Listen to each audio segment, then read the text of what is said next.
The Jack Benny Program, transcribed and presented by Lucky Strike. Lucky's taste better. Cleaner, fresher, smoother. Lucky's taste better. Cleaner, fresher, smoother. For Lucky Strike means fine tobacco, richer tasting, fine tobacco. Lucky's taste better. Cleaner, fresher, smoother. Lucky Strike, Lucky Strike. This is Don Wilson. Friends, think back for just a minute to that last cigarette you smoked. Wasn't the taste of that cigarette the thing you really enjoyed? Of course it was. Smoking enjoyment is all a matter of taste. And many millions of smokers will tell you that Lucky's taste better. Cleaner, fresher, smoother. One reason is fine tobacco. You know, LSMFT, Lucky Strike means fine tobacco. Tobacco that is light, naturally mild, good tasting. And another, Lucky's are made better. Made to draw freely. Made to smoke evenly. Made to give you what you want from your cigarette. Better taste. So for all the real deep-down smoking enjoyment you want, ask for the cigarette that definitely does taste better. Lucky Strike. Get a carton and be happy. Go Lucky. Be happy, go lucky, get better taste today.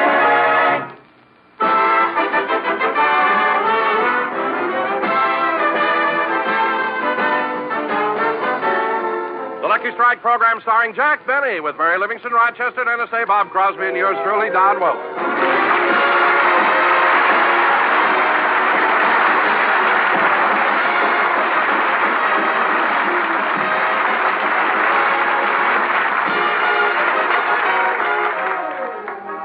Ladies and gentlemen, every spring, as soon as the warm weather starts in California, Jack Benny and his gang take a day off and go out to the beach. As we look in on Jack's home, he and Rochester are preparing for this annual picnic. Rochester, have you got everything? I think so, boss. Towels, bathing caps, suntan oil? Uh-huh. Did you pack enough lunch? I put in some sandwiches, potato salad, pickles, celery, olives, and 60 hard-boiled eggs. 60? How come we've got so many hard-boiled eggs? Don't you remember you were faster than any of the kids on Easter morning? Oh, yes. I guess I was pretty lucky. Now, Rochester, I wonder if we should fill the thermos bottle with orangeade or lemonade. I'd suggest lemonade. That'll mix with anything. Look, we're just going to have soft drinks. If I take along soft drink, it's not going to be used as a mixer. It's not? No. Okay, but when the musicians find out it's just plain lemonade, you're going to have another riot in Cell Block 11. You needn't worry about that, Rochester. The musicians aren't coming this time. There'll be just my gang and the kids from the Beverly Hills Beavers Club.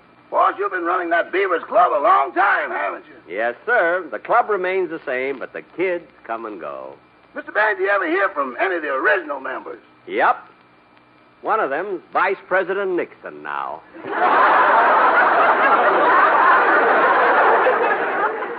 If I'm ever in Washington, I must look him up. He left owing 15 cents in dues. Now, Rochester, I want to take along my swim fins and diving mask so I can practice spear fishing. Maybe you'd like to try it out this afternoon. No, thanks. I don't want to go down there. I might run into a shark or an octopus. You mean if you had your knife and your spear, you'd still be afraid of an octopus? Yes, sir. Why? Boss, there's something romantic about having two arms around you, but the mood changes as the number increases.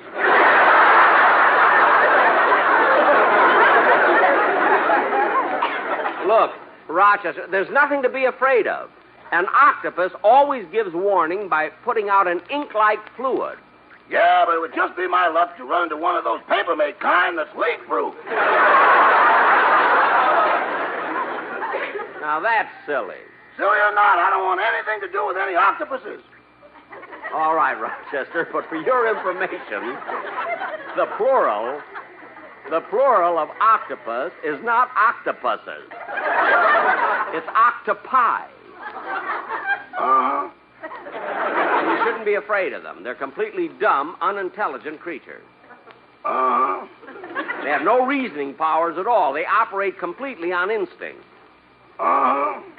Believe me, Rochester, they're more afraid of you than you are of them. You sold me, boss, but who's going to sell the octopi?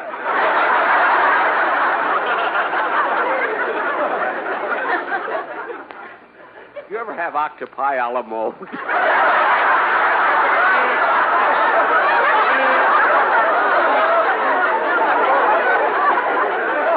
That's the silliest thing I ever thought of. I just thought of it.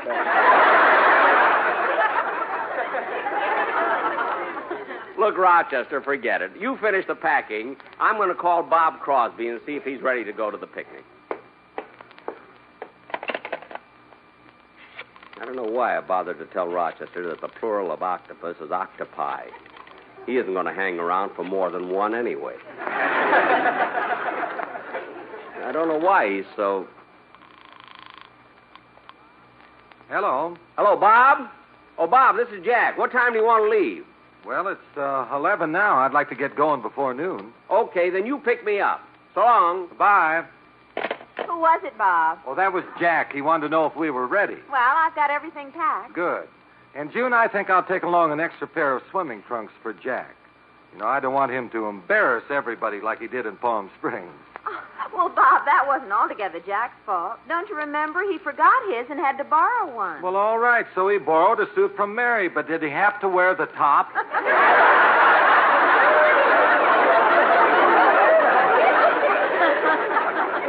Yeah. Didn't he look silly? Oh. And not only that, honey, but you should have heard him trying to explain his tan to the boys in the steam room.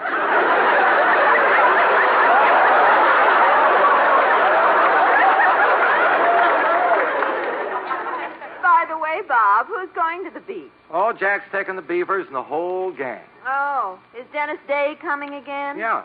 Oh, you're not still mad at him from last year, are you? Certainly I am. What a stupid kid. Yeah, but, Junie, he Imagine him coming up to me and saying, the last one in the water is a rotten egg.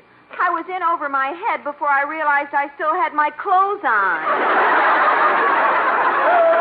It was awful. Oh, Dennis is always pulling that trick. Well, if I'm going to pick Jack up in my car, I better call Don Wilson and ask him to pick Dennis up.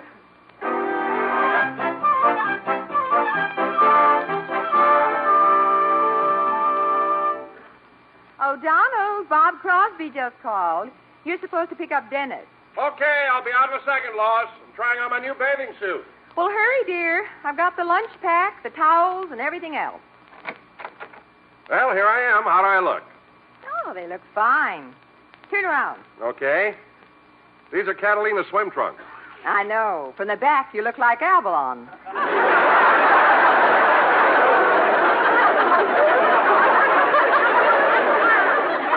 You know, really, dear, you should go on a diet. Oh, but Lois, you know I've tried everything to lose weight. I even went to that psychiatrist last week. He gave me every kind of test. And then he said my tendency toward obesity was caused by my psychosomatic obsessions, which might be terminated by prefrontal lobotomy, provided my alter ego repressed my subconscious foreseen tendencies. My goodness. What does that mean? I eat like a pig. Well, you do overeat, Don. And not only is it making you heavy, but it's wearing out your teeth. Anyway, dear, you really ought to do something. Well, now, who can that be? Probably the Sportsman Quartet. They're going to ride to the beach with us. Hi, fellas. You all ready to go to the beach?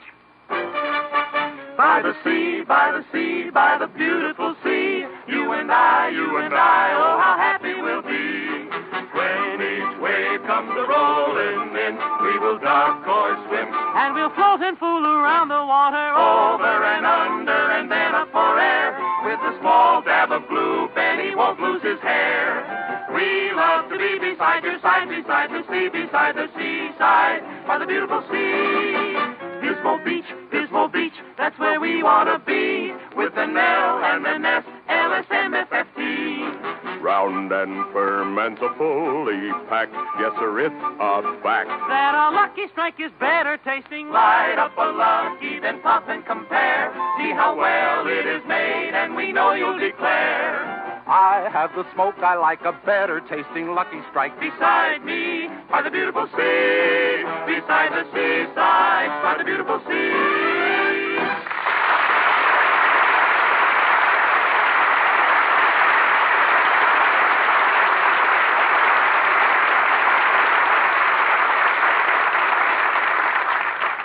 Rochester, carry all the stuff out in front of the house so we'll be ready as soon as Bob Crosby comes by. Okay. By the way, Mr. Benny, you know you said I could have tonight off, and I'd like to go to the movies. That's right. What about it? Well, yesterday was payday, and you forgot to pay me. Oh, that's right. I'm sorry about that, Rochester. I'll write you out a check right now. You think they can cash it at the movie? Boss, they can cash my check at the popcorn stand.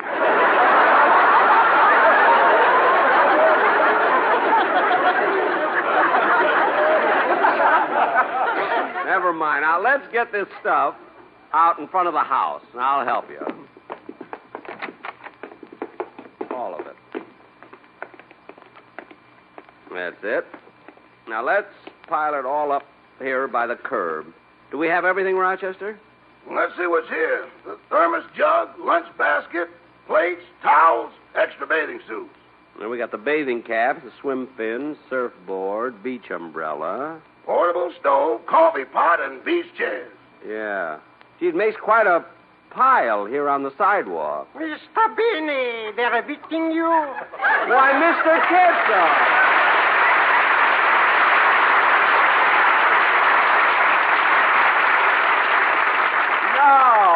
No, Mr. Kitzel, I'm not being evicted. We're just preparing to go to the beach. Ooh, that sounds pleasant. Yeah, why don't you join us? Oh, this I'd love to do, but I'm on my way to the baseball game, and I'd rather watch a baseball game than anything else. Oh, I didn't know you were a baseball fan. A fan? I used to play professionally. No kidding. What position did you play? Pitcher. I was known as Christy Kitzel. Well, so you were a baseball pitcher. You know, I'm surprised you never heard of me. In my last game, I established a record. I pitched a no-hitter. A no-hitter? Yes. Gosh, that's wonderful. What was the score? 26-0. We lost. You lost, but Mr. Kitzel, you said you pitched a no-hitter. I did, but who did I walk them?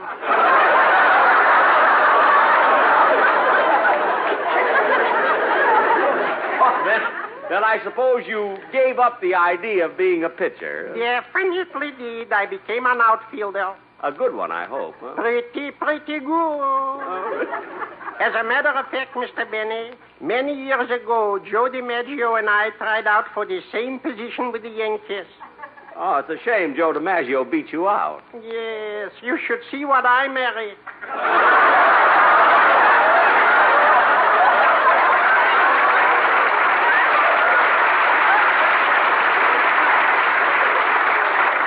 Say, by the way, Mr. Kitzel, you mentioned your wife so many times, and yet you've never told me her name. What is your wife's name? Marilyn, but there the resemblance ends.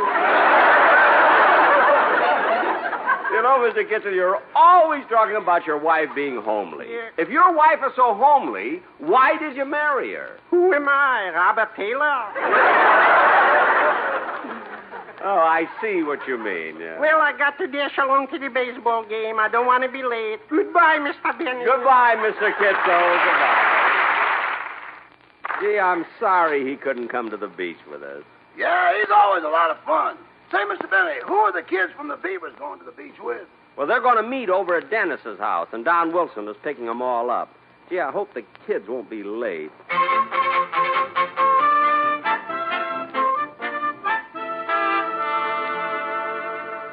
Come on, fellows, let's hurry. Yeah, I don't want to be late on my first outing with the Beavers. Don't worry, Tiger, we won't. Gosh, it was awful nice of Mr. Benny to plan this day at the beach for us. Yeah, we're lucky kids, having a great man like Mr. Benny coaches. He's a champion at everything. Maybe today at the beach will teach me to swim. Is Mr. Benny a good swimmer? He's the best swimmer in the whole world. He told us he even swam the English Channel. So what? Lots of people have swum the English Channel. Underwater? Did Mr. Benny tell you that? Sure, he's told us lots of things. Like during his college days when he was at Yale. He defeated the entire Harvard swimming team all by himself. Gee, if he was that good when he was young, why didn't he get on our Olympic team? I don't know. I guess they just didn't have Olympics in those days.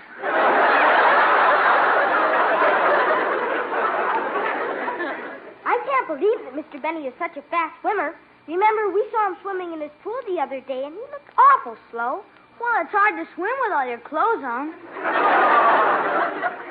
Why was Mr. Benny in the pool with his clothes on? Dennis Day came over to him and yelled, "Last one is a rotten egg!" You know, I told my father about Mr. Benny teaching Johnny Weissmuller to swim, and Dad said he probably also taught him the talking yell. Why? Did your father ever hear Mr. Benny scream like that? Oh, sure, lots of times. What does your father do? Oh, he works for the income tax department. You know, my parents weren't going to let me go today until I told them we had a grown-up going with us. Yeah, and they don't have to worry. Mr. Benny takes real good care of us when we go to the beach. He sees that we behave and that we don't play too rough, and that we never eat anything that might make us sick. Yeah. Only today I kind of wish he'd let me take a chance and buy a Frankfurter at one of the stands. Me too. I'm tired of those peanut butter sandwiches he always brings. And they cost more than hot dogs, too.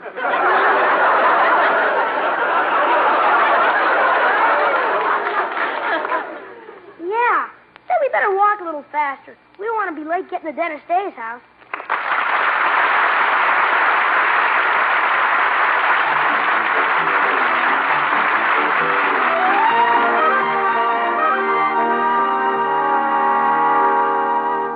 Dennis, I've got the lunch all ready for you. Well, thank you, Mother. Now, have you got everything else? Yes, Mother, my swimming trunks, towel, and my beach umbrella. Good. Remember what I told you. I want you to sit in the shade of the umbrella all the time. Must I, Mother? Yes, Dennis. Enough people are saying you've been out in the sun too long already. And that reminds me. Do you have enough suntan oil? Oh, yes, I've got a whole bottle. Good. And this time, remember, rub it on. Don't drink it. Okay. Gee, Mother, I do wish you were coming to the beach with us. I do, too. Mainly out of curiosity. You know, I've never seen Benny in a bathing suit. He must be awfully thin. Yeah, when he puts on a bathing cap, he looks like a plumber's friend.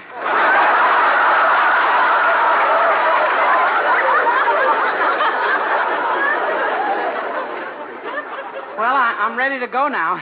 You know, Mother, I remember once you and Dad took me to the beach when I was a little boy. Remember the fun we had? Uh-huh. And remember the games we played? Yes. Remember how we buried you in the sand? Yeah, and the next day the cop made you come back and dig me up again. Yes. That's how the expression first started. Oh? What expression? Dig that crazy kid. Look, Dennis. You still have some time before Don Wilson gets here. Why don't you sing a song for me? All right, Mother. I'll do the one I'm going to do on Mr. Benny's show next Sunday.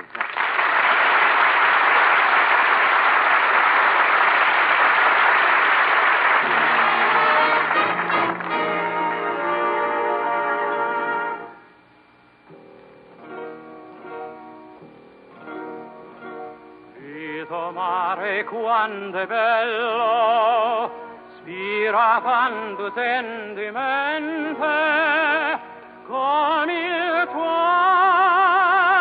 chi tiene mente, cascedato fai suonare.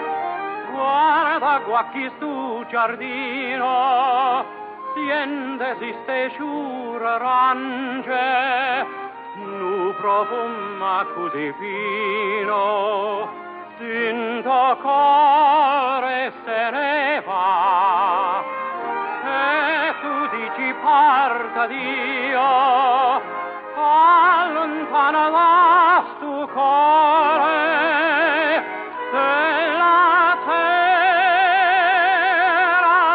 dell'amore.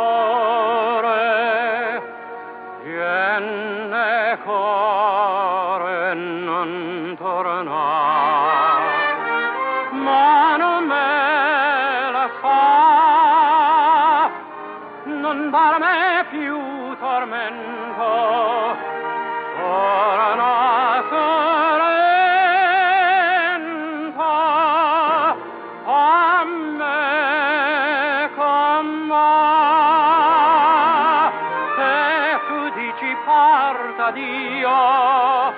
allontana stu cuore della terra dell'amore. Viene cuore non torna, ma non me la fa, non darmi più tormento, ora una sorrento a me. Gamba!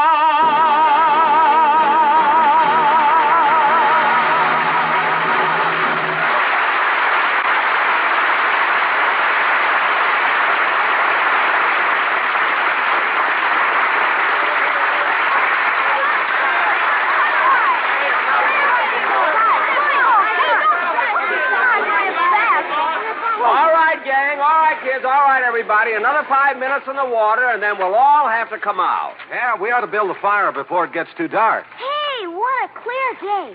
You can see all the way out to Catalina. There's Avalon. That's Don Wilson.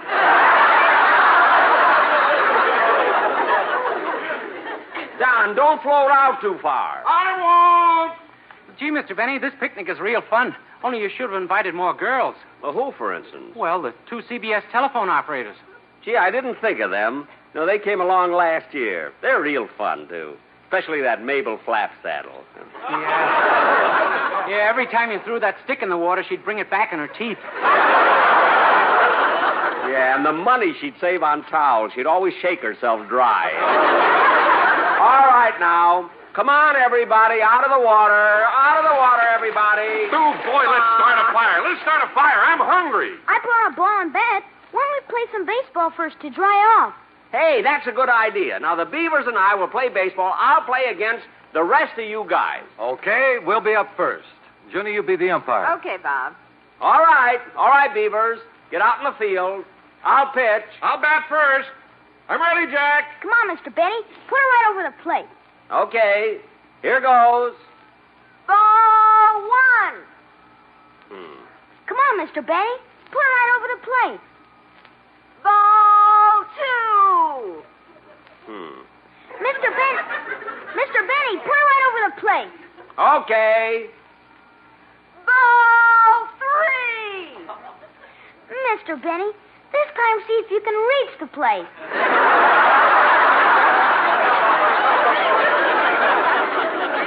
Don't worry, Harry. I'm just warming up. Here goes. I've got it. Ooh. Ooh, now I bet I'll have a black eye. Wait till I tell my mom about this. It'll make her Mother's Day perfect. Oh, don't be so smart. And that's enough baseball for now. Let's all get dressed, and then we'll start the fire.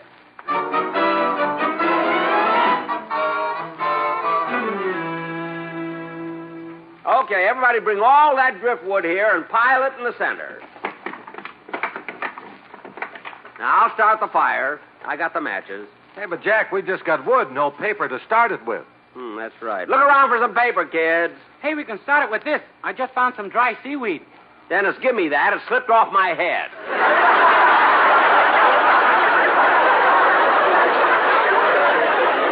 Now, go find some paper. I found a bunch, Mr. Benny. Here you are. Oh, thanks, Harry. Now, put the wood over it. Now, light it. Boy, the fire will be going in just a few minutes, so get your marshmallows ready. Hey, wait a minute, fellas. Who's this man coming toward us? Where? Oh, yeah. Well, what's going on here?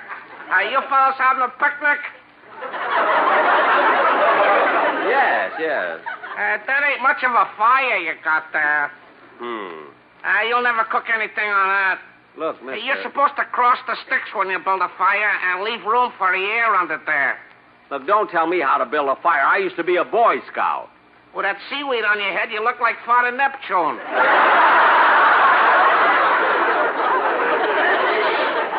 Look, fella, this is a private party. Mr. Benny, I can get rid of him. Dennis, keep out of this. Now, mister, why don't you go away and leave us alone? What's the matter? It's a free beach. I can go wherever I want to. Mr. Benny, I'm sure I can get rid of him. Well, all right, Dennis. Go ahead and try. Okay. Last one in is a rotten egg.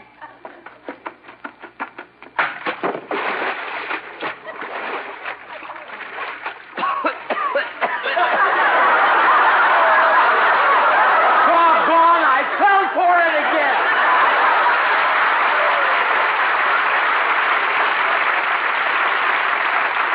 Hey, kid, put more wood on the fire. I gotta dry my clothes.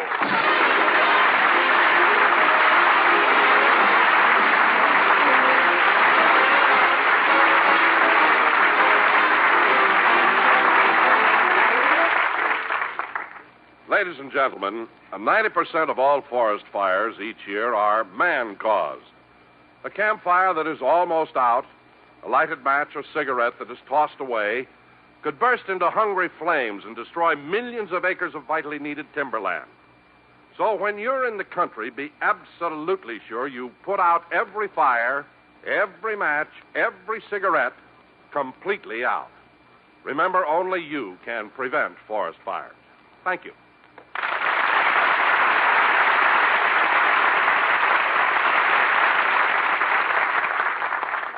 Jack will be back in just a minute, but first, here's a word from America's poet laureate, Ogden Nash. Somebody once went through my poems and made a list of the things I dislike. It's a pretty long list, too. However, on the list of things I like, they said he likes good eating. Of course I like good eating. I like good anything. Good fun, good smoking. Naturally, I smoke Luckies. To put it poetically, I hope I'm not a crank, but I've got one foible. I don't enjoy anything unless it's enjoyable.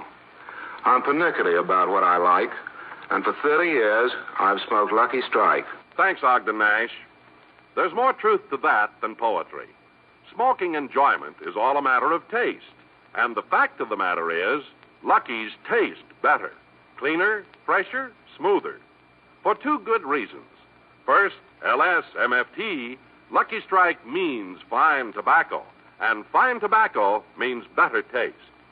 Second, Luckies are made better, to draw freely and smoke evenly. That, too, means better taste for you. So, be happy. Go Lucky. Lucky's taste better. Cleaner, fresher, smoother. Lucky Strike, Lucky Strike.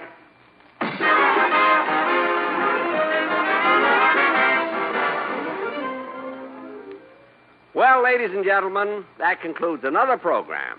And we'll be... Oh, there's the phone. Excuse me. Hello? Oh, hello, Mary. Oh, you heard from your mother? Oh, she got the flowers I wired her yesterday for Mother's Day. Good. Was she surprised when the Western Union boy brought them to the door? Oh, she's the Western Union boy.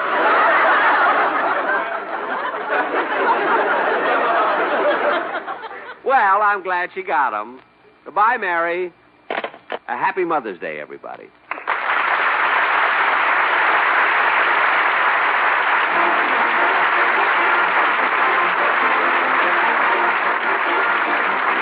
Jack Benny program is written by Sam Perrin, Milt Josephsberg, George Balzer, John Tackerberry, Al Gordon, Hal Goldman, and produced and transcribed by Hilliard Marks. The Jack Benny program is brought to you by Lucky Strike, product of the American Tobacco Company, America's leading manufacturer of cigarettes. Stay tuned for Amos and Andy over the CBS Radio Network. KNX, AM and FM Los Angeles.